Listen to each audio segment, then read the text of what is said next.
may jeex ci point boobu la posture du juge Cheikh Ndiaye parce que à chaque fois 3 événements yoo ngi nii majeurs yoo xam ne ñu ngi ko ciy tudd boo fàttalikoo tuuti en 2024 avec le cas de Karim Wade dañu ko doon tiñ corruption bokk na ci aussi report des élections présidentielles de yi ñu waxoon ñi defoon décret pour ne élections yi day am moom bokkut woon ci ñi nga xamante ne signé nañu récemment aussi sur le cas de l'incompétence de la du conseil constitutionnel aussi bokkut ci ñi nga xamante signé nañu alors est-ce que lii day wane ni Madiambal avait vraiment raison ci li nga xamante waxoon na ko ci moom. ci waa conseil constitutionnel. bien sûr waaw le juge Cheikh Ndiaye. mais Madiambal c'est extraordinaire. mais man vraiment man daf ma sax yéem. te du man rek Sénégalais yëpp la yéem. gis nga xam nga aji pendant qu'on y est xam nga wax naa la fii ne la un député li Madiambal wax presque Sénégalais yëpp wax nañ la même chose. tous les juristes sérieux de ce pays wax nañ ni Ousmane Sonko warul mën a nekk député parce que fi ñu ko wéer mooy ministre mënul nekk député. mais député mën na naw ministre. parce que député buñ ko parce que bala ngay nekk député lan mooy tax nga nekk député.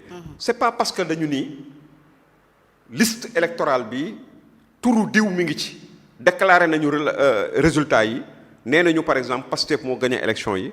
diw ak diw donc forcément comme c'est loolu lañu mooy au prorata lii la ñu am. ci député. donc sa tura nga ca biir rek ñu jàpp ne député nga déedéet. bala ngay mën a nekk député. lu weesu ko maanaam ñuy génnee résultat yi. sa tur nekk ci turu ñi nga xam ne war nañu toog ci assemblée nationale. la ca des mooy dañ la war a installer bés bu ñu la installer ba noppi. ba takkal la raaya Sénégal bu boobaa nekk nga député.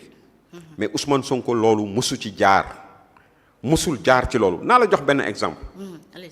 xëy na sax exemple bi li nga xam ne moo koy wutalee ak exemple bi mooy booba jamono dañ doon wax naan la présence physique. la présence physique du député ci moment bi ñu koy installer. moom bu fekkee ni député bi teewul du député bu ñu installé surtout nag bu fekkee dafa nekk en matière criminelle jëlal le cas du doyen Mody Sy yàlla na ko yàlla yërëm yàlla na tëraayam sedd ca barzaq en 1993 après les élections législatives yi il était sur la liste du PDS élu comme député PDS c'était le 14 mai 1993. résultat yi ñu proclamé ko wax ni Mody Sy député la bokk na ci député PDS yi nga xam ne ñoo war a dem assemblée nationale. le lendemain 15 mai 1993 il y a eu l'assassinat de maître Babacar Seye. ok mooy Mody Sy bi ñu ci doon tudd. mooy Mody Sy bi ñu doon tudd ci l'affaire Babacar Seye. mooy Babacar Seye. ok le 15 mai. maître Babacar Seye a été assassiné. Le lendemain de l'assassinat de maître Babacar Seye, Mody Sy a été arrêté comme Jean-Paul Diaz, comme Abdoulaye Wade, comme d'autres Sénégalais yoo xam ne ñu ngi nekk biir PDS ñu jàpp leen comme commanditaire de l'assassinat de maître Babacar Seye. Mody Sy le 20 juin 1993 l'Assemblée nationale a été installée. Mody Sy n'a pas turam bokkul ci yoon nee na turu Mody Sy dañ ko ci dindi seppi ni bokkul ci député yi lu tax parce que kenn installé wu ko comme député mënul am immunité lu tax Mody Sy ñu arrêté woon ko te député la woon nommé nañ ko député maanaam fal nañ ko député le 14 mai mais mënul bénéficier d'immunité parlementaire parce que kenn installé wu ko comme député jurisprudence mën na weesu loolu donte sax foofu dañ doon wax naan dañ doon ni ne présence bi ak nangam ak naan mais fii dans le cas d'espèce aussi Ousmane Sonko était premier ministre du Sénégal au moment où maanaam l'Assemblée nationale était installée député de la 15e législature était installé il était de fait mi ngi rangoo garaatu premier ministre du Sénégal mënoo nekk premier ministre du Sénégal ba pare nekk député lan la doon laaj loolu mooy mu tekki nombo tànkam en tant que président premier ministre du Sénégal nekk dem ñu installé ko comme député buñ ko installé comme député ba pare le président fekk na tas na gouvernement bi bu ko wóoluwaatee mu woo ko rangaat ko confiance boobu nekk def naa le premier ministre mu ñëw ni kon de damay wut maanaam xeetu disponible xam nu ñu koy waxeeti sax ñoom suspension wu mandat de député. D'accord. Comme Amadou Ba ni mu ko amee Amadou Ba bu Pastef ni mu ko amee. Parce que lui il a été député ensuite il a eu la confiance du président de la République qui l'a appelé à ses côtés pour être ministre.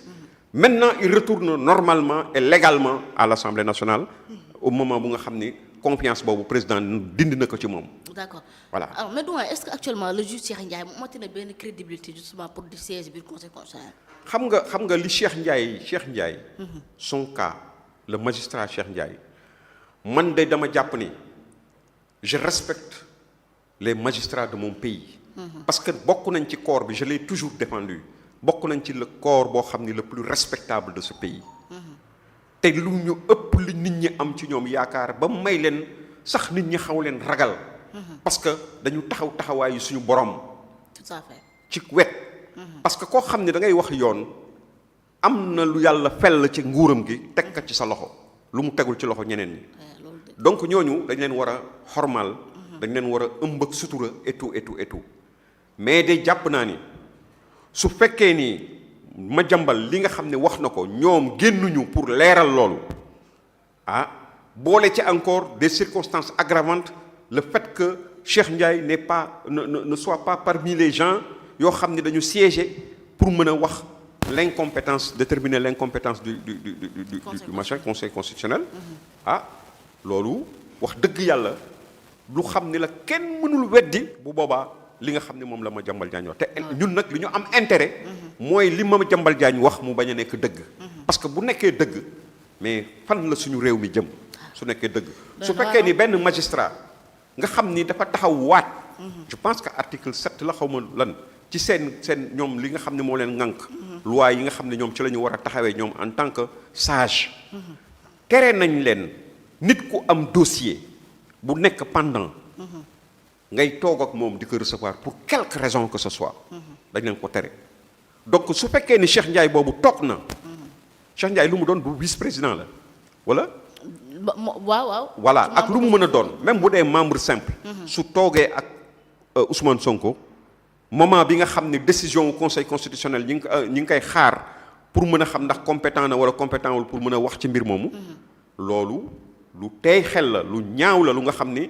vraiment rafetlu wuñ ko sincèrement rafetlu wuñ ko avec tout le respect yu nga xam ne war nañ ko ñoom ëmb nañ ko ci suñu respect bu ñu ëmbal biñ ñu leen ëmbal ñun yaakaar naa ni loolu lu ñaaw lu nga xam ni la vraiment c'est une faute grave le fait bu fekkee ni dëgg la rek recevoir na ko loolu lu ñaaw la tey nag maanaam su fekkee ni li ñuy wax naan tombe moo waral ay gaaf comme moo waral rafet gaaf su fekkee ni lu mel noonu wax nañ ko mu ñëw bokkul ci ñi nga xam ne ñoo toog siège keroog bi ñuy jël décision bi Madiambal ñëw génnaat encore ne leen weddi leen boo leen ko weddee man ma arrêté dootuma waxati dara lu jëm ci politique te ba léegi ñi ngi toog di déglu sénégalais yépp ñu amee seen xel di ko jëfandikoo ñu wax ko wala ñu ñàkk wax ñu ngi toog di déglu ba xam ndax le conseil constitutionnel ou bien le magistrat Cheikh Ndiaye dana génn taxaw wax ni Madiambal li nga wax de du dëgg ba ñu xam Madiambal wànnent fu muy mujjee ak i gëtam loolu la sénégalais yi di xaar parce que man gëm naa ni sax maanaam mën na bañ a am maanaam xam naa ni boo moytul du am suite parce que nii ma gisee nii muy demee nii du am suite duñ ci tontu mais de toute façon loolu moom c'est installé quelque chose au sein du peuple sénégalais boo xam ni mais vraiment kenn du leen ko mën a baal quoi vraiment. merci beaucoup donc alors autre point bu ma bëgg ñu wax ci mu nekk